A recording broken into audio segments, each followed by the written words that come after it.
how much there is to see and do in Washington that's free for visitors from all over the world.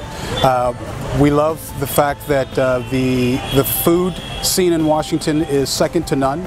We're the fourth city in America to have our own Michelin guide, which really for us reemphasizes how incredible the food scene is. But not only that, but when you think about theater, we're the second largest city outside of New York with theater seats. So there's a lot of great theater that comes to Washington, nightlife, sporting events, and we're the capital of free. When you think of the 16 free museums that are part of the Smithsonian, including the zoo, the Museum of the Bible, which is free and just opened, the Holocaust Museum that's free to visitors, and the National Gallery of Art. Well, the visa process, from what I hear from those in your country, is that the process is much easier than it is in other countries. I think the key thing is to look at the online application, to go through that, follow that process, talk to your travel agent or your tour operator in terms of what makes that process much easier. You know, we're very fortunate to have a great array of hotels in Washington, D.C.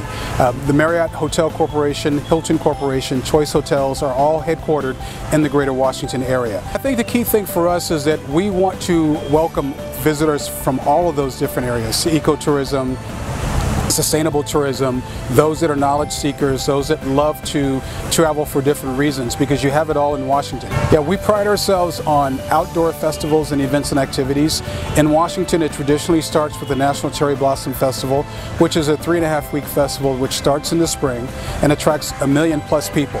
And so it's not just the beauty of the cherry blossoms in the city, but it's also the music, the arts, the fireworks, and all the other events and activities. And beyond that, we've got a phenomenal jazz festival, a lot of festivals associated with experiences of food, and one of my favorites and one of the few things you can only do in Washington is Passport DC, which is in the month of May, when a lot of the embassies open their doors. So just imagine the first weekend in May, the Asian embassies, including the Embassy of India, opening its doors with music, food, and the culture of that country of India for visitors to come, and then going from the Indian embassy to another Asian embassy. And the National Park Service in Washington, D.C. is that for an urban environment, we have a large percentage of landmass that is tied to the National Park Service. So as you can imagine, they're always focusing on the health of the grounds, they're looking at the health of our trees, and making sure that visitors and the ecology of the National Park Service coexist without any issues or hurtful damage to the national parks itself.